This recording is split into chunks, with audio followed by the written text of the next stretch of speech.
Police party Imran के sir पर पहुंच गई थी। थानेदार ने झाड़ियों में उन दोनों को देख लिया था। पिस्तौल उसके हाथ में था।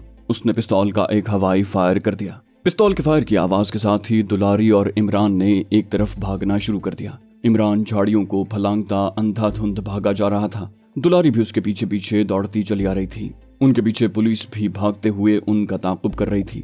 दुलारी ने इमरान को आवाज देकर कहा, टीले के पीछे करौंदी के जंगल में दाखिल हो जाओ। वो भी किसी हिरनी की तरह झाड़ियों को फलांगती इमरान के करीब आ गई और सामने के टीले के अकब से निकलकर सामने करौंदी के घने जंगल में दाखिल हो गई। ये जंगल बेहद गुंजान और दुश्वार गुजार था, मगर दुलारी इमरान को लेकर आगे ही आगे बढ़ती जा रही थी। अचानक गुंजान दरख्तों के पीछे से 4 आदमी तूफान की तरह निकले और उन्होंने दौड़ते हुए इमरान और दुलारी दोनों को वहीं काबू करके जमीन पर गिरा लिया। चारों के पास राइफलें थीं, चेहरों पर डांटे बांधे हुए थे। वो उन्हें घसीटते हुए एक जगह दरख्तों के नीचे ले गए, जहां दरख्तों की ओट में 6-7 आदमी राइफलें थामे पोजीशनें लिए खड़े थे। उनमें से एक ने पूछा, पिस्तौल का फायर किसने किया था? जो आदमी इमरान और दुलारी को काबू किए हुए थे, उनमें से एक ने कहा, इनके पास असलहा नहीं है। उसने पूछा, तो फिर फायर की आवाज कहां से आई थी? इमरान इस दौरान समझ गया था कि ये डाकुओं का कोई गिरोह है जो जंगल में पड़ाव डाले हुए है। इमरान ने ऊंची आवाज में कहा, हमारे पीछे पुलिस लगी हुई है।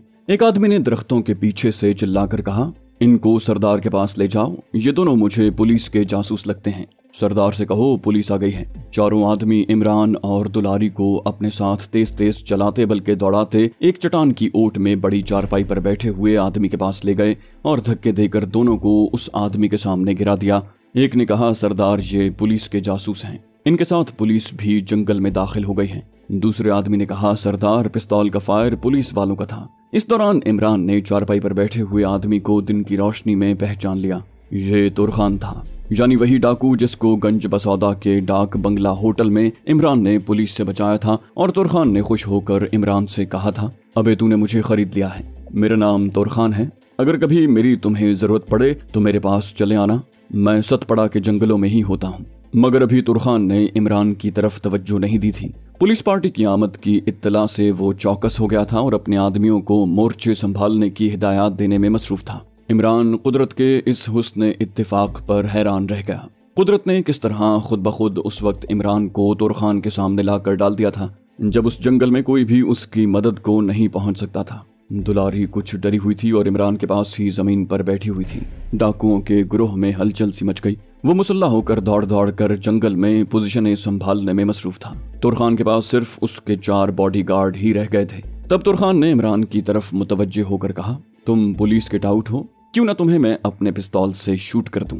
इसी दौरान तुरखान बड़े गौर से इमरान को देख रहा था, जैसे पहचानने की कोशिश कर रहा हो। आखिर उसके मुंह से अपने आप ही निकल गया, लगता है मैंने तुम्हें पहले भी कहीं देखा है। कहाँ देखा है मैंने? इमरान ने कहा, मेरा नाम इमरान है। गंज बसौदा के डाक बंगले की वो रात याद करें जब आप डाक बंगले के बाररूम में दाखिल हुए थे और फिर पुलिस ने वहां छापा मारा था और मैंने पुलिस को नहीं बताया था कि आप पर्दे के पीछे छुपे हुए हैं। वो बोला, अबे तुम हो? अरे तुम तो मेरे मोहसिन हो। डाकुओं के सरदार तुरखान ने उठकर इमरान को गले से लगा लिया और अपने बॉडीगार्ड से कहा, अरे इस नौजवान ने तुम्हारे सरदार की जान अपनी जान खतरे में डालकर बचाई थी। ये औरत कौन है? तुरखान ने इमरान से सवाल किया। इमरान ने कहा, ये मेरी दोस्त है, इसका नाम दुलारी है। तुरखान ने पूछा, तुम इसे लेकर कहाँ जा रहे हो और पुलिस तुम्हारा पीछा क्यों कर रही है? इमरान ने इस नाजुक सवाल का जवाब पहले ही सोच लिया था। उसने कहा, मुझे इससे मोहब्बत हो गई थी, मैं इसे निकाल कर ले जा रहा था, इसलिए पुलिस हमें गिरफ्तार करने के लिए हमारे पीछे लगी थी। दुलारी के चेहरे पर उस वक्त बड़ी दिलकश मुस्कुराहट नमूदार हो गई थी। दुलारी को मालूम था कि इमरान ने झूठ बोला है, मगर उसे इस बात की खुशी हुई थी कि इमरान ने मर्दों वाला झूठ बोला है। इतने में जंगल में फायरिंग के धमाकों की आवाजें गूंजने लगीं। तुरखान ने अपनी राइफलें कांधे से उतार कर हाथों में ले ली और अपने बॉडीगार्ड से कहा, इनको पीछे ले जाओ और बड़ी हिफाजत से रखना, ये तुरखान के मेहमान हैं। और ये कहकर तुरखान उन दरख्तों की तरफ चला गया जिधर से फायरिंग की आवाज आ रही थी। वो बॉडीगार्ड इमरान और दुलारी को बड़ी इज्जत के साथ पीछे ले गए। पीछे दरख्तों के नीचे 10-12 घोड़े बंधे हुए थे। करीब ही एक चारपाई बिछी थी। एक बॉडीगार्ड ने कहा, सुल्तान तुम इनके पास रहकर इनकी हिफाजत करो, मैं सरदार के पास जाता हूँ। और वो राइफल थाम कर उस तरफ दौड़ पड़ा जिस तरफ तुरखान गया था। वहां डाकुओं का और पुलिस पार्टी का मुकाबला शुरू हो गया था। दोनों तरफ से राइफलों और बंदूकों की फायरिंग के धमाके होने लगे थे।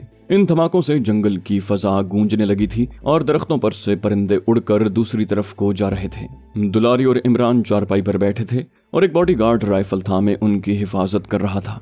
दुलारी ने इमरान की तरफ मुस्कुराकर देखा और बोली, ये डाकू तुम्हारा कब से दोस्त है? इमरान ने देखा कि पुलिस और डाकुओं की जबरदस्त फायरिंग से दुलारी बिल्कुल नहीं घबराई थी, बल्कि वो मुस्कुराकर उससे बात कर रही थी। इमरान ने कहा, मैंने उसके आगे जो बयान दिया है वो तुमने सुन लिया होगा। बस इतनी ही दोस्ती है मेरी तोर खान के साथ।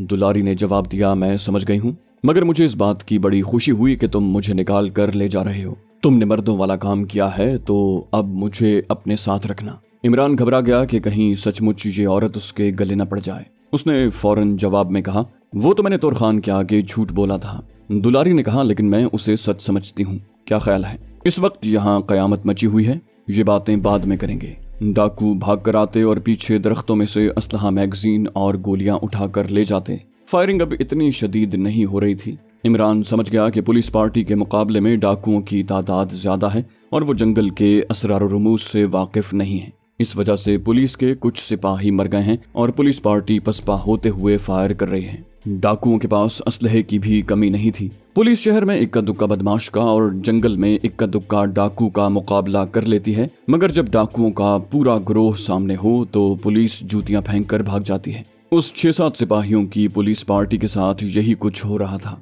जंगल की तरफ से आने वाली अंधाधुंध फायरिंग से थानेदार ने अंदाजा लगा लिया था कि वो इतने ज्यादा डाकुओं का मुकाबला नहीं कर सकता, जबकि पुलिस के पास उतना असलहा भी नहीं था और उसके 3 सिपाही डाकुओं की गोलियों से मर भी गए थे। थानेदार को अब अपनी मौत नजर आ रही थी और वो उसके लिए तैयार नहीं था। चुनाचे उसने बचे कुचे सिपाहियों को पीछे की तरफ भागने का हुक्म दिया और खुद भी भाग उठा। उसके साथ ही फायरिंग की आवाजें आना बंद हो गईं। तोर खान डाकू अपने बॉडीगार्ड और दूसरे डाकुओं के साथ इमरान और दुलारी के पास आया और बोला, पुलिस पार्टी तो दुम दबाकर भाग गई है, अपने 2 आदमियों की लाशें भी साथ ले गए हैं। अभी हम यहाँ से दूसरी जगह जा रहे हैं। पुलिस ने ये जगह देख ली है, तुम भी हमारे साथ चलो। उसी वक्त तमाम डाकू घोड़ों पर सवार हो गए। इमरान और दुलारी भी घोड़ों पर सवार थे। तोर खान ने उन्हें अपने साथ रखा था। डाकुओं का ये गिरोह उस जंगल से निकलकर दूसरे जंगल की तरफ रवाना हो गया। रास्ते में एक दरिया गया। डाकुओं ने एक बहुत बड़े बेड़े पर दरिया पार किया। दरिया के दूसरे किनारे पर पहले से ज्यादा घना और गुंजान जंगल शुरू हो जाता था। यहाँ ये गिरोह देर तक जंगल के दुश्वार गुजार रास्तों पर सफर करता रहा। फिर एक जगह ऊंची ऊंची चट्टानों के दरमियान उन्होंने पड़ाव डाल लिया। उस वक्त तक दिन ढल चुका था। अलाव रोशन करके गोश्त भूना जाने लगा। ये जगह डाकू तोर खान के गिरोह की दूसरी खुफिया कमीनगाह थी। एक चट्टान में छोटा सा कुदरती गार बना हुआ था। गार के अंदर दरी बिछा दी गई थी। उस पर तोर खान, इमरान और दुलारी बैठ गए। तोर खान बोला, मेरे दोस्त, तुम इस औरत को निकाल कर लाए हो, मुझे इस बात की खुशी है। अब तुम दोनों को भोपाल जाना है, क्यों मैं ठीक कह रहा हूँ ना? इमरान ने कहा, बिल्कुल ठीक, हम भोपाल ही जाना चाहते हैं। तोर खान ने कहा, फिक्र न करो, पुलिस अब तुम्हारी हवा को भी नहीं छू सकती। यहाँ से भोपाल बहुत दूर है, मगर मेरे आदमी तुम दोनों को भोपाल जाने वाली गाड़ी में चढ़ा कर आएंगे। अगर तुम चाहते हो तो वो तुम्हारे साथ भोपाल तक चले जाएंगे। क्या कहते हो? इमरान ने कहा, नहीं खान जी, इसकी जरूरत नहीं है। वो बोला, तो फिर ठीक है, आज की रात तुम दोनों यहाँ आराम करोगे। सुबह दिन निकलते ही मैं तुम्हें अपने आदमियों के साथ रवाना कर दूंगा। बातें करते करते रात हो गई। गार के अंदर लालटेन रोशन कर दी गई। डाकुओं की कमीनगाह में 2-3 और लालटेनें रोशन हो गई थीं।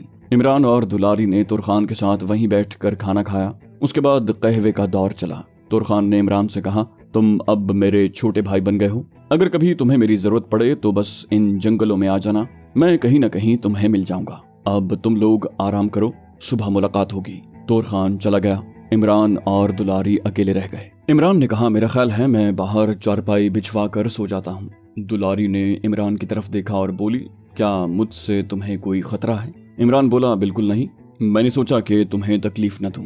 वो बोली, मुझे तो बल्कि खुशी होगी। इमरान ने लालटेन की रोशनी बिल्कुल मध्यम कर दी और दरी पर एक तरफ मुंह करके लेट गया। दुलारी भी खामोशी से दीवार की तरफ मुंह करके लेट गई। कुछ देर के बाद दोनों गहरी नींद सो रहे थे। दूसरे दिन सुबह सुबह तोर खान ने आकर उन्हें जगा दिया। कहने लगा, दोस्त उठो, नाश्ता कर लो, तुम्हें भोपाल जाना है। दुलारी और इमरान ने उठकर मुंह हाथ धोकर नाश्ता किया और सफर के लिए तैयार हो गए। तोर खान के 2 आदमी पहले से घोड़ों के पास तैयार खड़े थे।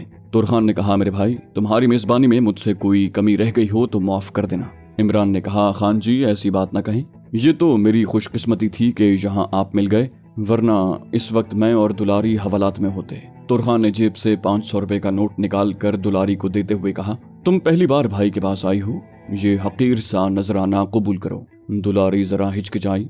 इमरान ने आंख के इशारे से कहा कि ले लो। दुलारी ने 500 रुपए का नोट लेकर रख लिया और शुक्रिया अदा किया। उसके बाद तुरखान इमरान को गले लगा कर मिला, दुलारी के सर पर हाथ रखा और चुपके से इमरान के हाथ में 500 रुपए का नोट पकड़ा दिया। इमरान कुछ कहने लगा तो तुरखान ने इशारे से उसे खामोश करवा दिया। यहाँ से इमरान और दुलारी घोड़ों पर सवार होकर तुरखान के 2 आदमियों के साथ चल पड़े। ये दोनों आदमी डाकू थे और अलग अलग घोड़ों पर सवार थे और आगे आगे चल रहे थे। उन्हें मालूम था कि किस रास्ते से निकलना है। दोपहर के बाद वो जंगल से बाहर निकल आए। आगे घास, झाड़ियां और पथरीली चट्टानों का मैदानी सिलसिला शुरू हो गया। यहाँ उन्होंने एक जगह बैठकर थोड़ा बहुत खाना खाया और दोबारा घोड़ों को आगे बढ़ा दिया। दुलारी ने इमरान से कहा, मुझे खुद नहीं पता चल रहा कि ये लोग किस तरफ से हमें ला रहे हैं। तीसरे पहर चट्टानी मैदान खत्म हो गए और ऊंची ऊंची फसलों वाले खेत आ गए। दोनों डाकू घोड़ों पर सवार आगे आगे चल रहे थे। एक बड़ी नहर रास्ते में आ गई। उस पर एक पुल बना हुआ था। उन्होंने पुल उबूर किया। सामने कुछ फासले पर देहात के मकान नजर आ रहे थे। उनके घोड़े अब आहिस्ता आहिस्ता चल रहे थे। एक डाकू ने कहा, यहाँ से एक ब्रांच लाइन झांसी भोपाल की तरफ जाती है। आगे एक छोटा रेलवे स्टेशन है। 15-20 मिनट की मुसाफत के बाद एक छोटा सा रेलवे स्टेशन दिखाई दिया। डाकुओं ने स्टेशन से कुछ फासले पर दरख्तों की ओट में घोड़े रोक लिए। वही डाकू बोला, यहाँ से हम वापस चले जाएंगे। अगर तुम कहो तो हम तुम्हें गाड़ी में सवार करवा कर वापस चले जाएं। इमरान ने कहा, नहीं भाई, आपको इतनी तकलीफ करने की जरूरत नहीं है। हम स्टेशन पहुंच गए हैं, बस इतना ही काफी है। आप बेशक वापस चले जाएं और तुरखान साहब को मेरा सलाम कहिएगा और मेरी तरफ से उनका शुक्रिया जरूर अदा कीजिएगा। डाकू ने कहा, बहुत बेहतर। दोनों डाकुओं ने घोड़ों की बागें मोड़ी, उन्हें एड़ लगाई और घोड़ों को दौड़ाते आहिस्ता आहिस्ता दूर होते चले गए। दुलारी ने कहा, चलो अब स्टेशन पर जाकर बैठ जाते हैं। भोपाल जाने वाली गाड़ी आएगी तो उसमें सवार हो जाएंगे। इमरान स्टेशन पर अभी नहीं जाना चाहता था क्योंकि अभी दिन की रोशनी बाकी थी। उसने दुलारी से कहा, जरा अंधेरा हो जाए तो जाएंगे, उतनी देर तक यहीं बैठते हैं। तुम्हें तो मालूम ही है मेरे पीछे पुलिस लगी हुई है। दुलारी बोली, तुम कहते हो तो बैठ जाती हूँ, वरना मुझे पुलिस की कोई परवाह नहीं। इमरान खामोश रहा और दरख्तों की ओट में एक जगह बैठ गया। उनके घोड़े डाकू अपने साथ ले गए थे। दुलारी भी उसके पास बैठ गई। इमरान ये मालूम करना चाहता था कि ये औरत दुलारी उसे भोपाल किसके यहाँ ले जा रही है। अभी तक दुलारी ने अपने बारे में कुछ नहीं बताया था कि वो कौन है, भोपाल में वो किसके यहाँ इमरान को ले जा रही है, वो शादीशुदा है या नहीं। दुलारी से ये पूछने की इमरान को ना तो फुर्सत मिली थी और ना उसने इसकी कोई खास जरूरत ही महसूस की थी। उस वक्त जबकि दुलारी उसके पास बैठी हुई थी, इमरान ने बातों बातों में उससे पूछ लिया, भोपाल में तुम्हारा अपना घर है क्या? दुलारी ने मुस्कुराते हुए कहा, तो तुम क्या समझते हो कि मैं तुम्हें किसी दूसरे के घर में ले जा रही हूँ? इमरान बोला, नहीं नहीं, ऐसी बात नहीं है, बस यूं ही मैंने पूछ लिया था। दुलारी ने इर्द गिर्द एक निगाह डाली और बोली, शाम का अंधेरा हो रहा है, मेरा ख्याल है हमें स्टेशन चले जाना चाहिए। अभी टिकट भी लेने हैं और ये भी मालूम करना है कि कौन सी गाड़ी किस वक्त भोपाल जाएगी। इमरान ने भी महसूस किया था कि शाम का झटपटा हो रहा है और फिर ये छोटा सा स्टेशन है, यहाँ वो महफूज होगा। कहने लगा, चलो स्टेशन पर ही चलते हैं। वो दरख्तों के नीचे से उठकर स्टेशन की तरफ चल पड़े। ये स्टेशन कोई गैर मारूफ सा देहाती स्टेशन था। उस इलाके के कुछ मुसाफिर अपना सामान लिए प्लेटफॉर्म पर बैठे थे। इमरान और दुलारी भी एक तरफ जाकर बैठ गए। इमरान ने कहा, मैं गाड़ी का मालूम करके अभी आता हूँ। दुलारी ने कोई जवाब न दिया, खामोश बैठी रही। इमरान उठकर स्टेशन की छोटी सी ड्योढ़ी में आ गया। यहाँ टिकट देने वाली खिड़की खुली थी। खिड़की के अंदर बल्ब जल रहा था। एक आदमी कुर्सी पर बैठा मोहरे लगा रहा था। इमरान ने अच्छी तरह से देख लिया था कि वहाँ पुलिस का कोई सिपाही नहीं था। उसने खिड़की में से पूछा, महाराज, भोपाल जाने वाली गाड़ी कब आएगी? बुकिंग क्लर्क ने इमरान की तरफ निगाह उठाए बगैर कहा, 9-10 बजे रात को आएगी। इमरान ने पूछा, भोपाल तक के 2 टिकट मिल जाएंगे? वो बोला, मिल जाएंगे। इमरान ने जेब से 500 का नोट निकालकर बुकिंग क्लर्क को दिया। उसने पूछा, 3rd क्लास के लोगे कि इंटर क्लास के? इस गाड़ी में सिर्फ 2 ही क्लासें होती हैं। इमरान ने कहा, इंटर क्लास के दे दे महाराज। इंटर क्लास के 2 टिकट और बाकी रेसगाड़ी लेकर इमरान प्लेटफॉर्म पर दुलारी के पास आकर बैठ गया। कहने लगा, गाड़ी रात के 9-10 बजे आएगी। मैंने इंटर क्लास के 2 टिकट ले लिए हैं। दुलारी ने कहा, मुझसे पैसे क्यों नहीं लेके गए? इमरान ने कहा, मेरे पास हैं। ट्रेन के इंतजार का अरसा बड़ा सबर आजमा था। इमरान को यह भी फिक्र थी कि उसकी तलाश में निकली हुई पुलिस की कोई पार्टी उस तरफ न निकल आए, अगरचे उसका इम्कान बहुत कम था क्योंकि वो एक दूर उफ्तादा छोटा सा देहाती स्टेशन था। फिर भी इमरान हर तरफ से खबरदार और होशियार रहना चाहता था। दुलारी को अभी इमरान के बारे में हकीकत का कतई इल्म नहीं था। वो यही समझ रही थी कि ये एक मुसलमान नौजवान है जिसका रिश्तेदारों से जायदाद का कुछ झगड़ा है और उन्होंने इसकी गिरफ्तारी के वारंट निकलवा दिए हैं। इसलिए इमरान पुलिस से बचकर किसी तरह दिल्ली पहुंचना चाहता है। रात हो गई तो इमरान ने दुलारी से कहा, मैं कुछ खाने को लाता हूँ। दुलारी खामोश रही। इमरान उठकर स्टेशन की ड्योढ़ी से बाहर निकल गया। प्लेटफॉर्म पर तो कुछ भी नहीं था। स्टेशन के बाहर एक तरफ 2-3 दुकानें खुली हुई थी। एक दुकान के बाहर 2-3 देहाती चाय पी रहे थे। करीब जाकर इमरान ने देखा कि दुकान के अंदर एक आदमी रोटियां तैयार कर रहा था। यहाँ से इमरान को कुछ रोटियां और मिट्टी के कटोरे में दाल मिल गई। वो लेकर दुलारी के पास आ गया। बोला, यहाँ यही मिल सका है, कम से कम भूख तो मिट जाएगी। उन्होंने खामोशी से दाल रोटी खाई। इमरान नल के पर से दाल वाले कटोरे को धोकर उसमें पानी भर कर ले आया। दोनों ने पानी पिया। उसके बाद इमरान एक बार फिर बाहर गया और मिट्टी के कटोरों में चाय ले आया। दुलारी ने मुस्कुराकर कहा, तुम मेरी एक सुघड़ खावंद की तरह सेवा कर रहे हो, मगर तुम्हारी तो अभी शादी भी नहीं हुई। इमरान ने कहा, अभी मैं शादी वगैरह के झंझट में नहीं फंसना चाहता। ऊपर से रिश्तेदारों ने मुकदमेबाजी शुरू कर रखी है। दुलारी ने कहा, शादी का एक फायदा भी होता है, आदमी इधर उधर की दरबदरी से बच जाता है। तुम मुसलमान तो 2-2 बल्कि 4-4 बीवियां रख सकते हो। इमरान ने हंसकर कहा, एक ही से गुजारा हो जाए तो बहुत है। इसी तरह बातें करते हुए वक्त गुजर गया और रात के 9 बज गए। 10:15 बजे के करीब एक कुली ने आकर प्लेटफॉर्म पर घंटी बजा दी। मालूम हुआ कि गाड़ी आ रही है। मुसाफिर अपना अपना सामान संभालने में लग गए। 10-15 मिनट और गुजर गए। गाड़ी आ गई। ये कोयले के इंजन वाली गाड़ी थी। सारे डिब्बे मुसाफिरों से भरे हुए थे। इंटर क्लास के डिब्बे में चंद एक मुसाफिर ही थे। दुलारी और इमरान उस डिब्बे में चढ़कर बैठ गए। गाड़ी थोड़ी देर रुकने के बाद वहां से चल पड़ी। मालूम हुआ कि ये गाड़ी भोपाल दूसरे दिन पहुंचेगी। सारी रात ट्रेन चलती रही। कोई स्टेशन आता तो जरा वहां रुकती और फिर चल पड़ती।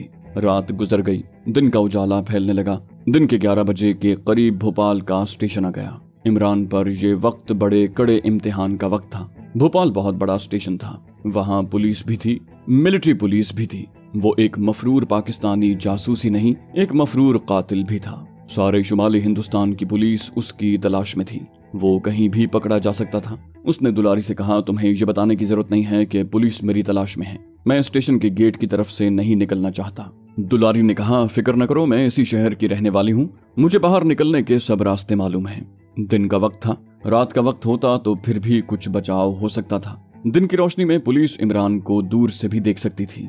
उसे सिर्फ ये इत्मीनान था कि यहाँ की पुलिस उसकी शक्ल से शिनासा नहीं है और इसका बहुत कम इम्कान है कि गंज बसौदा या बुरहानपुर की कोई पुलिस पार्टी उसकी तलाश में वहां आई हुई हो। दुलारी उसे लेकर प्लेटफॉर्म के बड़े गेट की तरफ जाने की बजाय सीढ़ियों वाले पुल उबूर करके दूसरे प्लेटफॉर्म पर ले आई। वहां से वो तीसरे प्लेटफॉर्म पर आ गए। यहाँ से आगे रेल का पार्ट शुरू हो जाता था, जहाँ रेल की लाइनों का जाल बिछा हुआ था और इधर उधर रेल के कुछ डिब्बे खड़े थे। एक इंजन शंट करता सीटी देता चला रहा था।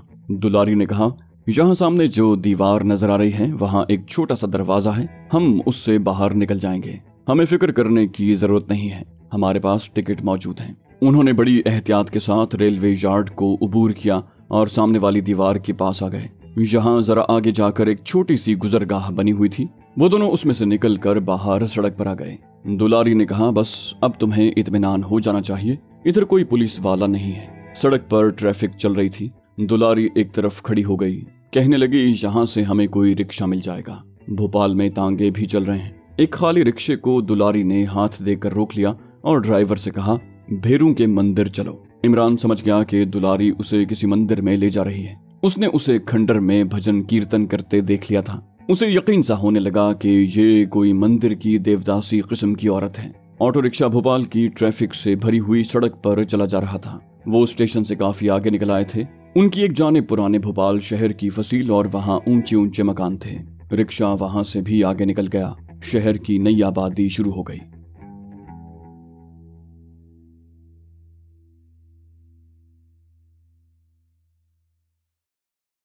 दोस्तों, आप सबके बेहद इसरार पर हम इस्लामी कहानियां शुरू करने जा रहे हैं और सबसे ज्यादा जिसकी फरमाइश है वो हजरत खालिद बिन वलीद रज़ियल्लाहु अन्हु की दास्तान है। इस्लाम के बहादुर जर्नैल की दास्तान सुनने के लिए आप हमारे चैनल सिरात को सब्सक्राइब कीजिए इंशाल्लाह आपकी दुआएं साथ रहीं तो ये सिलसिला ऐसे ही चलता रहेगा। और हमारी हौसला अफजाई के लिए आप हमारी वीडियो को लाइक और शेयर जरूर कीजिए। कमेंट करके बताइए कि आपको हमारी वीडियोस कैसी लगी। इंशाल्लाह जल्द ही अगली वीडियो में आपसे मुलाकात होगी। तब तक के लिए अल्लाह हाफिज।